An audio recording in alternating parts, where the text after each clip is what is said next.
इस पर्पज़ के लिए जैसे हमने स्ट्रक्चर तो बना लिया, जब हम उस पर लोड लगाएंगे उसके बाद वो किस तरह से बिहेव करेगा, उसके मेंबर्स में क्या चेंजेस आएंगे, जैसे कहीं पर डिफ्लेक्शन हो रहा है या कोई बीम बैंड हो रही है तो कितनी बैंड होगी, ये सारी चीज़ें हम इसके अंदर निकाल के देख सकते हैं। तो इसके लिए हम डायरेक्टली यहाँ पे जाएंगे पोस्ट प्रोसेसिंग मोड के ऊपर, यहाँ पे क्लिक करना है। ये हमसे लोड के सिलेक्ट करने को पूछेगा, कौन कौन से लोड अप्लाई करना है। तो दोनों ऑलरेडी सिलेक्टेड है, डेड लोड भी सिलेक्टेड है, लाइव लोड भी सिलेक्टेड है। इसको डायरेक्टली हम अप्लाई कर देंगे और ओके कर देंगे। ओके करने के बाद ये हमारे पास इस तरह से व्यू आएगा, यहाँ पे टेबल्स वगैरह हैं, ठीक है। अब सबसे पहले हम इसमें चेक करते हैं नोड के अंदर ऑप्शन है डिस्प्लेसमेंट का, ठीक है। डिस्प्लेसमेंट में क्या करता है, ये यहाँ पे हमें डायग्राम के थ्रू वैल्यूज़ को शो करेगा, ठीक है। अगर डायग्राम नहीं दिख रहा है, अगर इसका साइज़ बढ़ाना है डायग्राम का, तो कंट्रोल के साथ स्क्रॉल को आगे की तरफ वो करना, तो ये जूम इन करेगा। दिख रहा है आप डिफ्लेक्शन, ठीक है। कैसा एक दो फिर से कंट्रोल दबा करके स्क्रॉल को आगे की तरफ मूव करना है, ठीक है। आगे स्क्रॉल अप करोगे तो वो जो डायग्राम शो कर रहा है उसका साइज़ बढ़ेगा, ठीक है, इस तरह से। तो डिफ्लेक्शन शो होगा कहाँ पे कितना हो रहा है, और उसको कम भी कर सकते हैं जूम इन जूम आउट के लिए। अब ये क्या कर रहा है, यहाँ पे वैल्यू शो कर रहा है। जैसे नोड नंबर 1 है तो उस पर DL के कारण कितना डिफ्लेक्शन आएगा वो XYZ में देख सकते हो। नोड नंबर 2, 3, 4, ठीक है, ये वैल्यूज शो कर रहा है, ठीक। या तो हम टेबल के हिसाब से देखें क्लिक कर करके कौन सा नोड कहाँ पर है, या फिर हम क्या कर सकते हैं, यहाँ पे सारी वैल्यूज़ को शो कर सकते हैं। उसके लिए हम जाएंगे यहाँ पर रिज़ल्ट पे, व्यू वैल्यू, इस पर क्लिक करना है रिज़ल्ट के अंदर। यहाँ से जाएंगे नोड के अंदर। अब वो नोड डिस्प्लेसमेंट पूछ रहा है कि हमें कौन सी एक्सिस पे शो करना है, तो हम वाई डायरेक्शन में चेक करेंगे, क्योंकि 100 जो भी हमने लोड लगाया, डेड लोड और लाइव लोड दोनों क्या है, वाई डायरेक्शन में ही लग रहा है। इसको अनोटेट कर दो। सर बहुत ज़्यादा ही हाँ, अब ये काफ़ी कंजस्टेड हो गया, पास पास में दिख रही सारी वैल्यू, क्योंकि हम पूरे स्ट्रक्चर पे एक साथ देख रहे हैं। तो इसकी जगह हम क्या कर सकते हैं कि इसको हटाते हैं, पहले तो व्यू वैल्यू पे जाके नोड पे रिमूव ऑल कर देंगे, सारी वैल्यूज हट जाएगी। पूरे पे एक साथ देखने की जगह मैं क्या कर सकता हूँ, एक फ्लोर को सिलेक्ट कर देता हूँ, ठीक है। फिर राइट क्लिक करके इसका एक न्यू व्यू रेडी करेंगे, ओके, ठीक है। और सिर्फ एक फ्लोर पे चेक करते हैं, result, view value, node, displacement, y direction, okay. अब हमें दिख रहा है क्लियरली, ठीक है। तो इन नोड्स पे ये क्या होंगे, इतने mm में ये डिफ्लेक्ट होंगे, नीचे की तरफ जाएंगे, ठीक है। माइनस में दी हुई है सारी वैल्यू, तो वो नोड इतना नीचे डिस्प्लेस होंगे। हालांकि काफ़ी कम है, 1.3 mm, 1.9 mm में वैल्यू है सारी।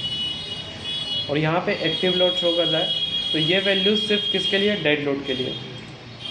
लाइव लोड करोगे तो लाइव लोड से कितना डिफ्लेक्शन आएगा वो आ जाएगा। लाइव लोड की वैल्यू कम होती है तो उसमें डिफ्लेक्शन कम आ रहा है, डेड लोड में ज़्यादा आएगा। इतना समझ में आया, ठीक है। इसके बाद वापस से हम आ जाते हैं डिस्प्ले होल स्ट्रक्चर पे।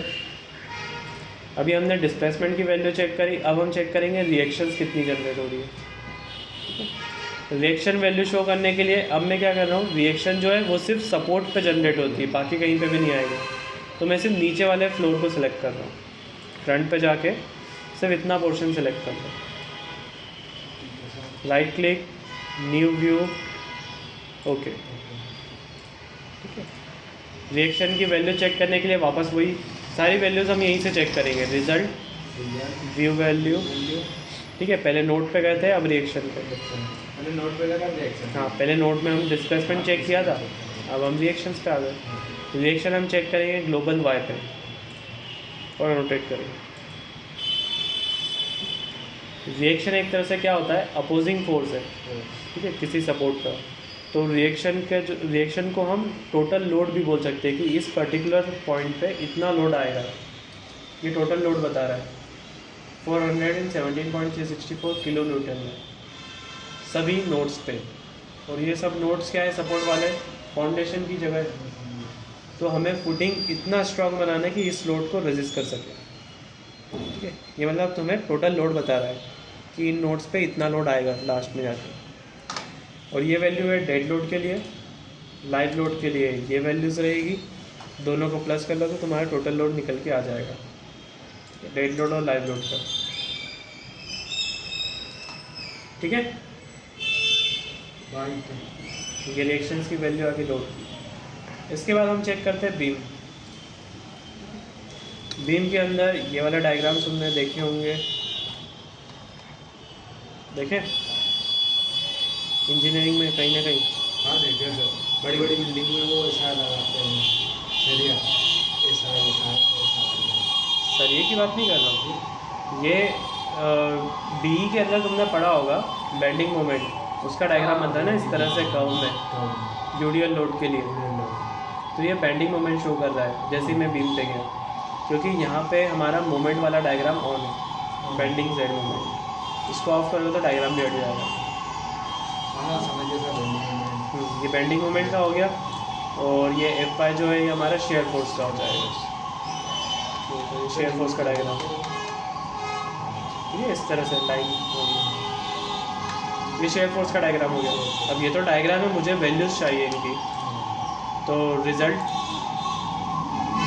जिसका आपको चाहिए हाँ उसको क्लिक करो, रिजल्ट पे गए, उसका डायग्राम ऑन करके रिजल्ट पे जाके व्यू वैल्यू। ठीक है, अब मुझे बीम रिजल्ट चाहिए, बीम रिजल्ट पे आ गए। इसमें दोनों ऑप्शन है, बेंडिंग भी है, शेयर भी है। अभी शेयर का डायग्राम ऑन है तो शेयर की वैल्यू हम देख लेते हैं, मैक्सिमम शेयर फोर्स कितना आ रहा है अनोटेड, ये शेयर की वैल्यूज आ जाएगी। बेंडिंग मोमेंट की चेक करना है तो शेयर फोर्स को ऑफ करो, बेंडिंग मोमेंट को ऑन करो, फिर result view value, beam result में मैक्सिमम बेंडिंग ऑन कर दो, इसको डालो अनोटेड करो, बेंडिंग की वैल्यूज आ जाएगी मैक्सिमम। इसी तरह से हम चेक कर सकते हैं डिफ्लेक्शन, बीम कितना डिफ्लेक्ट हो रही है, बैंड कितना होगी, result view value, beam result, displacement, इसको सिलेक्ट करना है, अनोटेट करना है, ये डिस्प्लेसमेंट की वैल्यू आ जाएगी। लेकिन ये वैल्यू आ रही है किसके लिए, लाइव लोड के लिए। डेड लोड में वैल्यूज बढ़ जाएगी,